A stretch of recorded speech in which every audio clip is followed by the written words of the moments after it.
Olá pessoal, sejam todos muito bem-vindos. Nós estamos aqui de volta com o Pode Crer, que é o podcast da nossa capelania aqui no Mackenzie, e você é muito bem-vindo, é muito bom ter você participando aqui do nosso podcast. E você sabe, nós estamos trabalhando o tema das bem-aventuranças, conforme nós vemos lá no sermão de Jesus em Mateus capítulo 5, quando ele está ali iniciando o seu famoso Sermão da Montanha. E no último episódio, nós falamos sobre a primeira bem-aventurança, onde Jesus fala a respeito dos humildes de espírito, ou seja, os pobres de espírito. E hoje nós queremos tratar a respeito daqueles que choram. Bem-aventurados são os que choram, porque eles serão consolados. E para tratar desse assunto hoje, a gente vai ter um bate-papo aqui muito gostoso. Estamos recebendo aqui, você já conhece esse trio Parada Dura, né? Que é a Denise, o Piacente e a Larissa. Sejam bem-vindos ao nosso programa de hoje. Obrigada. Obrigado. Eu acho que vocês estão animados. Extremamente animados. Né? Choraram muito essa Já. semana? Choraram, né? Eu acredito que sim, né? Preciso, né? É preciso, né? E quem tem criança pequena, como vocês duas têm, né? Vocês ouvem muito o choro das crianças e às vezes também vocês choram. Chora. Não é isso? Com certeza. Muito bem, a gente vai trabalhar um pouquinho esse tema hoje. Afinal de contas, o que Jesus quis dizer com bem-aventurados ou felizes são os que choram? Muito bem. Nós temos aqui o nosso QR Code aqui no rodapé aqui da nossa telinha, e eu queria convidar você a acessar esse QR Code, mandá-lo para os seus amigos, familiares, parentes, convidando-os para assistirem, portanto, o nosso Pode Crer de hoje, viu? Tenho certeza que o que nós vamos conversar aqui vai poder abençoar muito o coração de todos vocês. Mas, Denise, deixa eu começar então com você. Jesus disse, bem-aventurados são os que choram, felizes são os que choram. Às vezes a gente não entende isso direito, né? Sim. Porque juntar felicidade com choro, parece que essas duas coisas não ornam muito bem. Afinal de contas, o que Jesus quis dizer com bem-aventurados os que choram? Que tipo de choro é esse? A felicidade daqueles que choram com um quebrantamento de fato espiritual, entendendo as injustiças da vida, entendendo o pecado, entendendo as condições da queda, né, pastor? Um coração que está sensível diante de Deus. Existe essa sensibilidade de coração diante de Deus por conta do pecado. E, obviamente, que também a gente pode relacionar com as questões da vida, né? O sofrimento de todos nós. Nós precisamos chorar pelos nossos sofrimentos e também chorar no sentido de empatia pelo sofrimento do outro. Que tudo isso são consequências da queda. E dificilmente, Piacente, a gente não vai ter gente que chora, né? Ainda mais nesse mundo caído que nós vivemos, normalmente tem pessoas que estão chorando. Olha que eu já mesmo. conheci gente que afirmou o seguinte, não, eu nunca choro. Já conheceram gente assim? Mesmo? Sim, já conheci. Não, eu não choro nunca. Realmente, na minha possível. vida, na minha experiência, eu já conheci pessoas que, assim, muito dificilmente choravam, mas o choro realmente faz parte da vida. O que a gente tem que estabelecer também, e o que a Denise falou é muito oportuno, ela começou muito bem a conversa. O choro tem a ver com o nosso estado de queda, tem a ver com os nossos sofrimentos, com as nossas dores. Agora, o choro, para o pessoal que está nos acompanhando, tem que ser percebido como parte da nossa existência. Porque é possível que uma hora você ouça por aí, engole o choro. Puxa vida, eu já ouvi isso muitas vezes. Eu também. Não é? Homem não chora. Homem não chora, como assim? Mãe faz isso com criança, Não, né? o pior é que eu sou chorão. E aí as pessoas dizem por aí, homem não chora. Eu falo, como assim? Ele chora muito, né? Chora e chora muito. Então, o choro, ele é parte da nossa existência. Existe o choro de felicidade, mas não é o caso aqui, né? Não. Porque o texto fala, feliz de fato é aquele que chora e será consolado. Consolado. Então, ao acrescentar o consolo, isso tem tudo a ver com as nossas angústias e sofrimentos desse mundo quebrado. Então, para começar a conversa, eu queria destacar isso, que o choro não é um defeito de caráter. O choro não é uma fraqueza no sentido de que você não foi capaz de enfrentar a vida com coragem. Você chora porque você tem uma certa limitação. Você é um derrotado. Não. O Jesus está justamente contrariando isso. Dizendo para nós que existe virtude, existe bem-aventurança, existe qualidade, existe algo especial por trás do choro. Então, quem está nos acompanhando, já vamos começar essa conversa estabelecendo isso. Ok, tudo bem se você chorar. Tudo bem. Não é isso, Larissa? Sim. Esse choro, né, que Jesus nos fala, é um choro com um propósito, né, Rev? É um choro que tem uma razão de ser, e não simplesmente pelas tristezas e circunstâncias da vida em si, né? A gente vai ver um pouquinho aí mais para frente, mas é o choro, como a Denise mesmo disse, que gera arrependimento, né? É um choro de constatação, de reconhecimento, de olhar para nós e vermos que nós somos pecadores, né? E que nosso pecado fere a santidade de Deus. Né? Então, acho que esse é o choro que Jesus está nos colocando aqui. Então, isso tem a ver muito com a primeira bem-aventurança, a gente pode dizer isso? Porque quando ele diz, bem-aventurados são os carentes, necessitados, os pobres de espírito, então o choro acaba sendo um desdobramento da primeira também. Sim, porque a carência, a gente reconhece, né, na pobreza, que nós somos totalmente dependentes de Deus, né? E nós necessitamos da graça do Senhor. E, então, em reconhecimento a essa dependência e saber que nós precisamos do Senhor, isso gera o choro, o verdadeiro choro. Que no momento quando uma criança chora, acho que é mais ou menos isso, né? Ela não sabe dizer, ela não sabe verbalizar a sua necessidade, mas ela faz isso através do choro. Ela precisa de alguma coisa. Ela precisa. Ela precisa de uma assistência. Chorou, né? você já de uma sabe. atenção, de um uma atendimento. expressão de algo que ela precisa. Com certeza. Então a criança chorou, a mamãe já sai correndo. Com certeza, né? Ainda que ele não tenha falado nada, mas a mãe já sabe que ele está precisando. Principalmente quando não fala, né? Hã? Quando ainda não fala, Quando até mesmo. não fala. Né? Estou pensando numa criança Um bebê, né? que não consegue verbalizar ainda a necessidade. Sim, ele tem uma necessidade, então ele chora para que seja suprida. E aí a mamãe corre, A mamãe corre e vê se para atender. E eu acho interessante essa comparação que o senhor fez, porque a mãe conhece o choro do bebê. Né? Então, a gente, por exemplo, a gente já não tem mais bebês que não falam, né? Eu e a Dê, a gente tem filhos que falam e falam bastante. Vamos trazer os dois aqui um dia para fazer o podcast. Vamos entrevistar os dois. Vamos entrevistar os dois. Mas é interessante porque quando não fala, né? A gente sabe qual é o choro de dor, qual é o choro de fome, qual é o choro da fralda que está suja. Né? A gente consegue... Um colinho, né? Quando está precisando de um colo, né? E esse choro aqui que Jesus nos mostra, ele sabe qual é esse choro, né? É o choro verdadeiro mesmo, é o choro de pranto, né? De rasgar a alma diante do Senhor. Não são lágrimas de crocodilo. Não. Eu falei isso há pouco tempo, agora em antes da gente começar, eu falei para Dê. Lágrimas de crocodilo. Acho que alguém está nos assistindo, já ouviu essa expressão várias vezes, mas às vezes não sabe por quê. Lágrimas de crocodilo. É choro de falsidade. De falsidade.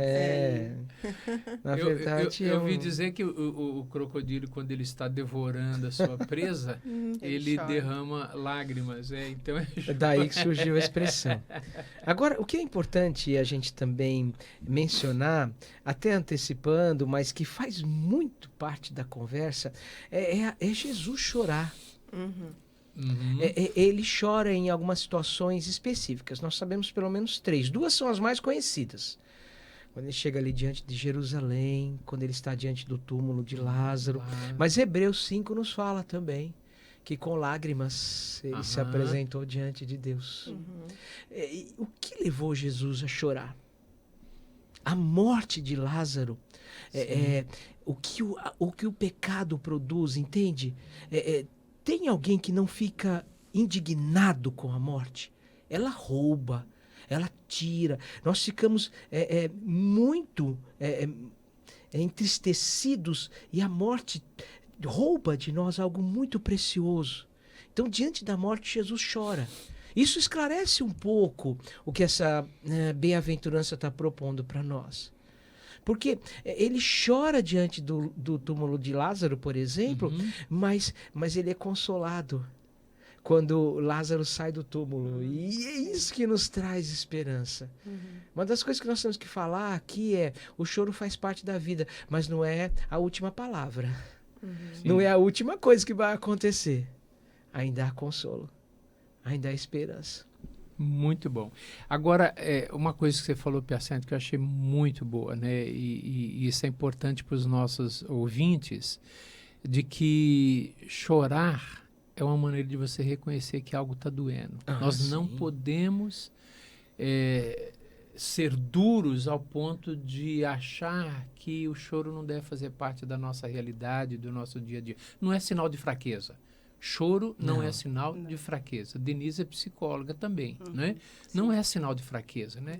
O choro revela, portanto, a nossa necessidade, a nossa carência, revela para nós de que nós precisamos de auxílio, nós precisamos de ajuda. E isso não é sinal de fraqueza. Não. É até terapêutico. Chorar é até terapêutico. Sinal de amadurecimento, né? De amadurecimento. A gente entende que precisa de ajuda, entende que a gente não caminha sozinho. É uma coisa muito boa que você está falando, amadurecimento, numa situação de choro. Claro que sim. Eu acho que em muitos momentos da nossa vida nós vamos chorar porque fizemos coisas que não nos alegramos com elas. E sim, amadurecemos. Derramo as lágrimas por aquilo que eu fiz que não deveria ter feito. E reconheço que preciso tomar uma nova direção na minha vida, sem dúvida nenhuma. Então, é importante que quem está nos acompanhando tenha essa percepção. Cuidado com o que se fala por aí. Né? Com a maneira como o mundo constrói as coisas, como as pessoas tratam os assuntos. Quando, na verdade, a gente precisa ter um olhar mais direcionado para a Bíblia, porque ela realmente nos conhece como ninguém. E é interessante como que, quando a pessoa chora, e é um choro sincero, ela revela muito do que está dentro dela, no coração dela. Eu atendi recentemente uma aluna, foi uma conversa assim de uns 40 minutos, talvez um pouquinho mais, e o tempo todo ela estava conversando comigo e se apresentando como uma pessoa muito firme, muito firme. Mas no momento em que ela começou a chorar, e que eu percebi que ela ali derramou as lágrimas dela naquilo que ela estava comentando, eu percebi, agora estou começando a identificar a real necessidade dessa aluna. Então, o choro é importante, e por isso eu pude, inclusive, ajudá-la. Sim, claro. O choro mostrou qual é o caminho que eu poderia agora utilizar para ajudá-la. Ney, é isso, né, Denise? Sim. Puxa o microfone um pouquinho mais perto, Denise. Pode puxar. Denise fala baixinho. O que é isso, Denise? Vamos lá.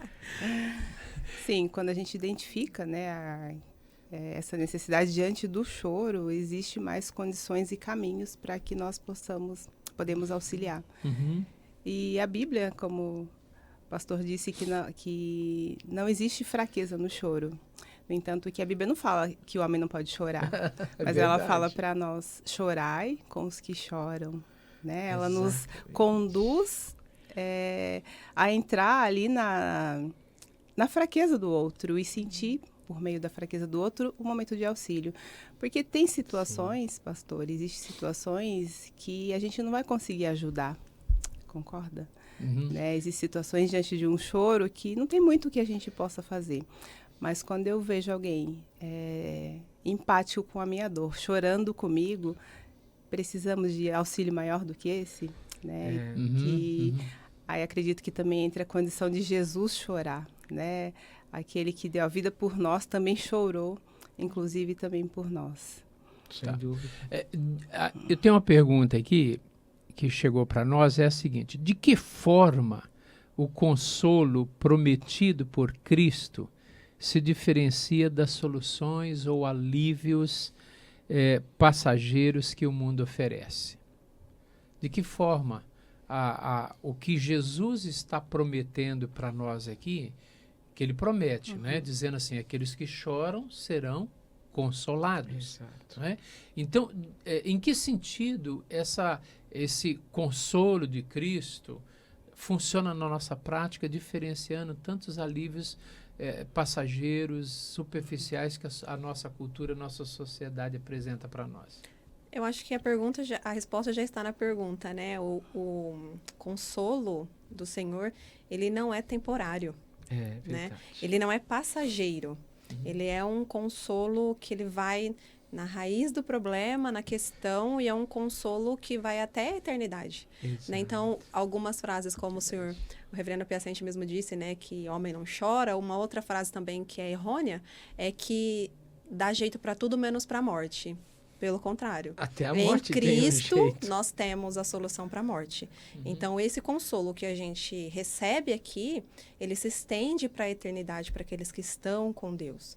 Né? Então, acho que a resposta é essa. É um consolo que começa aqui, um consolo que vem pelo Espírito Santo. Né? Então, Jesus mesmo, quando partiu, falou, vocês não estarão sozinhos, mas eu vos enviarei um Consolador.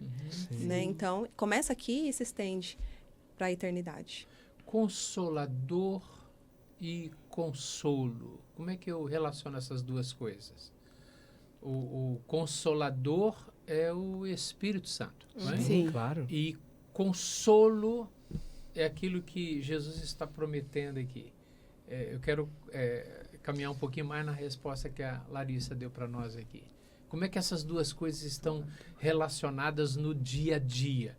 Vamos imaginar o nosso aluno que está em crise, um problemaço que ele está dentro da casa dele, e ele já vem para a faculdade carregando esse peso, esse problema, e ainda tem a pressão do trabalho, dos trabalhos que ele tem que entregar, provas, tem que estudar para isso, ainda tem o trabalho dele, que ele tem que lidar com os desafios do trabalho, e ele está super sobrecarregado.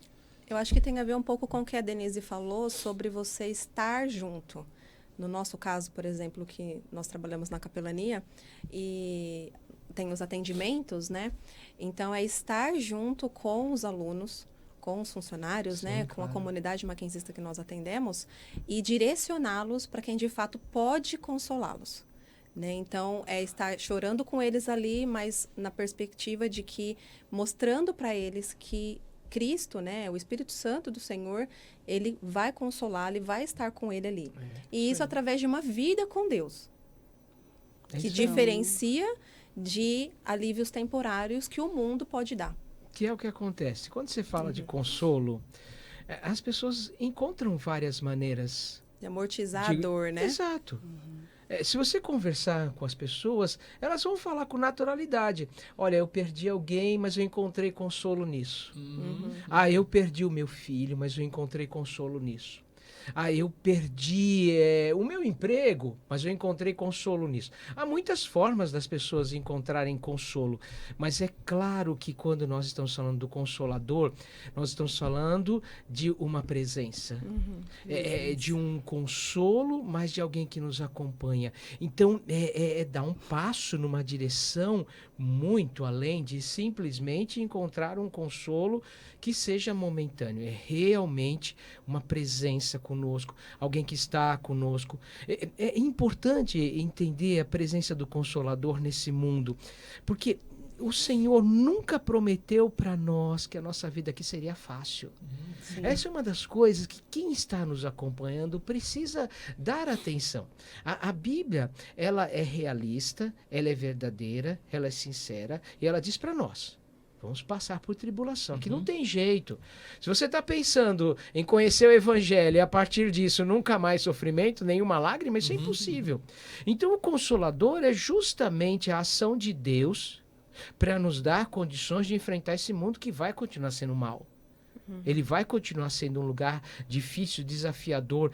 Então, o consolo é algo natural do ser humano. Faz parte do ser humano porque ele traz a imagem e semelhança de Deus. Então, muitas coisas que ele faz porque ele traz a imagem e semelhança de Deus nele. Então, ele quer encontrar a consolação. Mas o Consolador é a resposta final. É o definitivo. é o que nos dá uma presença garantida de Deus em nós nessa jornada que é muito árdua. E a necessidade de você conhecer esse Consolador. Não é algo automático, né? Não. Ou seja, não é algo assim, então o Consolador é o Espírito, eu preciso dele, ele vai me consolar. Tá bom. Mas não é assim, virou a chave, né? Não é um botãozinho que você vira e a coisa começa a funcionar. Há necessidade de uma relação, de um relacionamento, de você estar próximo, tão próximo de Jesus, tão próximo do Espírito Santo, que você vai poder receber, então, esse consolo Sem dúvida. que ele veio dar, né? Senão as pessoas vão continuar usando outros instrumentos para ser consolado, que às vezes vai funciona, resolver. às vezes até Paliativo. ajuda, mas são paliativos. Paliativo. Sem esquecer que o Espírito Santo é uma pessoa, né? Uhum, Então, exato. ele é a presença, né? Ele é a presença porque ele é uma de Deus. pessoa. Isso, né? ele é uma pessoa, né? Ele é uma Exato. pessoa. E a Larissa estava mencionando aqui que a capelania, ela está a serviço dos nossos alunos para a gente poder também chorar com eles. Com certeza. Isso é importante. A gente Sim. tem dito isso aqui algumas vezes, né? E quando os alunos chegam para conversar com a gente, e que a gente faz isso com toda a privacidade, né? Com toda o cuidado pastoral que nós temos, de ouvir o lamento, de ouvir a crise, de procurar entender o que eles estão passando e trazer sempre uma palavra que possa trazer o consolo ao coração dos nossos alunos. Um consolo definitivo, né? Um consolo que realmente vai poder ajudá-los a enfrentar os De momentos presença. difíceis. Olha, todo mundo que já passou por situação de velório, de morte, sabe que o pior é o dia depois, Nossa, é o amanhã. Uhum. Porque no dia tá todo mundo ali, as pessoas te abraçam, elas choram com você, elas te dão carinho, elas te dão palavras de ânimo, você relembra, mas o dia depois, que você está sozinho em casa, é muito difícil. Então, o Consolador é esse que diz para você, eu estou aqui, eu estou aqui. Não acabou, eu não fui embora junto com os outros. Quando terminou o velório, eu não fui com eles, eu estou aqui. Eu estou aqui. E é isso que nos dá esperança. E a gente precisa dessa esperança. Jesus, na sua grande, imensa sabedoria, inigualável sabedoria, associou o choro com o Consolador, porque é isso que a Bíblia ensina em todo lugar. Quando a gente chega lá em Apocalipse, né, irmãs? A gente tem lá um Deus nos dizendo, eu vou enxugar suas lágrimas. Ele está tão perto de nós que ele tem a capacidade de recolher as nossas lágrimas. Agora, como é que funciona isso? Talvez eu quero explorar um pouquinho isso com vocês. Como que funcionou na prática para vocês, ou tem funcionado na prática para vocês, alguma experiência pessoal que vocês possam compartilhar aqui, sem talvez entrar muito em detalhes, mas uma experiência que vocês tiveram e que vocês puderam chorar e ao mesmo tempo experimentar esse consolo. Alguém quer compartilhar isso?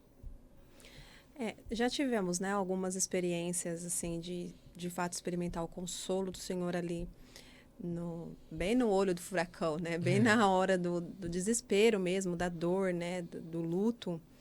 E eu acho que o que me ajuda, né? Uma coisa que eu vou levar para sempre é, de fato, a oração. A oração, ela não vai fazer com que a gente consiga mudar as coisas, mas vai fazer com que o nosso coração esteja no Deus que pode transformar até o nosso sentimento, né? E também a leitura da palavra. Então, é a gente ter essa ação que o senhor estava falando anteriormente, que não é uma chavinha que vira, mas a gente também precisa agir, ir ao encontro do Senhor, né? Assim como um filho, quando chora, quando cai, né? Os nossos meninos aí vivem correndo, e cai, e se machuca, vem chorando, eles vêm até nós, né? E a gente também vai até eles. Então, quando a gente vê eles lá caído, quando eles não conseguem nem se levantar, que muitas vezes é isso que acontece, É verdade. no choro, no luto, a gente não consegue nem abrir a boca para falar. E a forma que a gente se expressa, de fato, é só o choro, né? A gente se derrama ali diante de Deus em lamento. Então, Deus vem até nós, né? E consola o nosso coração, mas também a gente precisa fazer a nossa parte de ir até Ele, né? De falar, tá doendo aqui, né? Como o Levi fala, tá doendo aqui, mãe, tá doendo aqui. E aí você vai lá, dá um beijinho, e você pega no colo, e você fala, já vai passar, filha, calma, né? Eu tô aqui, a mamãe tá aqui. E a gente tem a mesma reação que os nossos filhos têm conosco, né? A gente tem a mesma reação com Deus quando a gente sente, né? E, de fato, o Espírito Santo consola o nosso coração, a gente se acalma, né? Bom. Não que a dor, que a gente não vai sentir mais a dor, que a gente não vai sentir mais, por exemplo, a saudade de uma pessoa que partiu, né? O sofrimento, mas a gente sabe que está ali. Eu lembro... tenho comentado com as meninas que a gente atende no Mackenzie sobre a injeção Bezetacil, lembram? Nossa. Como doía. Eu manco até hoje. Como doía, né? E eu lembro que quando eu era criança eu tive algumas questões médicas e eu precisava ir frequentemente na farmácia tomar injeções. Mas uma coisa que é muito registrada na minha mente é o meu pai de mãos dadas comigo. Então, ele não podia evitar que eu sentisse a dor. Mas estava junto. Mas ele estava junto ali comigo para passar, né? E ele, exatamente isso, pegava na minha mão e eu sinto, até hoje, eu sinto o cheiro da farmácia. Eu lembro, eu fui uma vez até Cadê, né? Pois é, fui Cadê num laboratório, numa farmácia de manipulação e eu entrei na farmácia, né, daí eu falei, gente, esse cheiro é o cheiro da minha infância, da minha dor da infância da Bezetacil. Mas o que eu quero dizer é isso, né, que Deus, ele está conosco, assim como o nosso pai, né, graças a Deus tenho um pai que estava comigo em todos os momentos, né, e de mãos dadas ali comigo, me ajudando a passar por esse momento de dor, de sofrimento, de choro. Pastor, a minha experiência também foi em questão de luto e foi com minha mãe na época, né, quando minha mãe faleceu. E aí eu lembro do texto de Lamentações de Jeremias. Jeremias ali naquele momento de várias situações ruins acontecendo na vida dele. E aí ele para tudo e fala, eu preciso trazer à memória aquilo que me traz esperança. E meu questionamento era sempre nesse caminho, mas o que pode me dar esperança? O que pode me dar esperança, né? Não tem nada além de que Jesus Cristo e a vida eterna, né? A nossa esperança precisa estar nisso, naquela parte de Apocalipse que o reverendo mencionou, onde um dia nossa lágrima serão enxutas, né? Serão enxugadas. Então, botar a nossa esperança onde, de fato, a gente pode alcançar a esperança. Sim. Meus amigos, o choro tem um fim. Para a gente enfrentar esse mundo de sofrimento, a gente tem que reconhecer, ele vai acabar uma hora. E essa é a promessa que o Senhor tem para nós. Vai acabar. O choro, ele faz parte da nossa existência e ele se encaixa perfeitamente nos planos de Deus. Então, lógico que a minha experiência mais marcante é o falecimento da minha mãe também. Evidentemente, é uma coisa que você tira uma parte muito importante da sua vida, porque a mãe é muito marcante. Mas eu consegui superar, não com paliativos, mas com certeza de vida eterna, com certeza de propósito, com a convicção de que Deus faz sempre coisas boas, que a morte não venceu. Então, tudo isso se encaixa perfeitamente no termo consolo. O meu consolo está naquilo que Deus faz, tem feito e fará na minha vida. Então, quem está passando por um momento de choro, primeiro, lembre-se que isso faz parte da vida. E que em todas as coisas nós vamos encontrar as mãos de Deus nos dirigindo para o lugar exato. E é claro, saber que Deus tem um propósito para tudo nos consola profundamente. Isso. Profundamente. O choro pode durar Uma Exatamente. noite, Mas a alegria vem pela manhã. Um dos salmos mais repetidos. Vai acabar. Vai passar.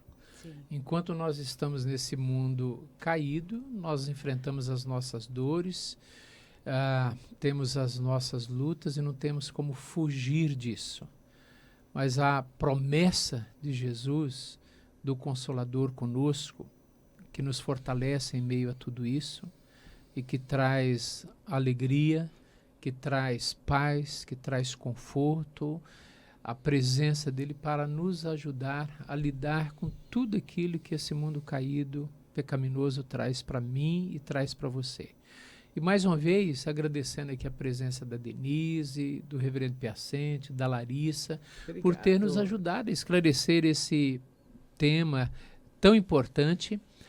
O tempo é curto sempre, né? O nosso tempo é breve. Sei que teríamos aí bastante coisa ainda para conversar sobre isso, mas queremos deixar aqui aberta a possibilidade de você nos procurar na nossa capelania. Perfeito. Nós estamos aqui dentro do campus da Universidade Presbiteriana Mackenzie, você já sabe disso, lá no prédio 50. E você pode marcar, você pode aparecer, venha para a gente conversar. Você pode procurar qualquer um dos capelães, qualquer uma das auxiliares de capelania para vir se abrir um pouco, bater um papo, conversar, receber apoio, acolhimento e também uma palavra na leitura da Escritura Sagrada e um tempo precioso de oração que pode muito ajudar você a secar as suas lágrimas e trazer paz ao seu coração. Conte sempre com o trabalho aqui da Capelania do Mackenzie. Obrigado aí pela sua presença. Nós temos aqui de novo, né, as nossas redes sociais, que você pode nos seguir nas redes sociais da Chancelaria, da Capelania, e também tem um QR Code que você pode usar a câmera do seu celular e pode usar o QR Code e encaminhe o mesmo para os seus familiares, amigos, convidando-os para participarem e assistirem o nosso programa. Deus abençoe a sua vida e até o próximo Pode Crer, o podcast da Capelania do Mackenzie. Deus o abençoe.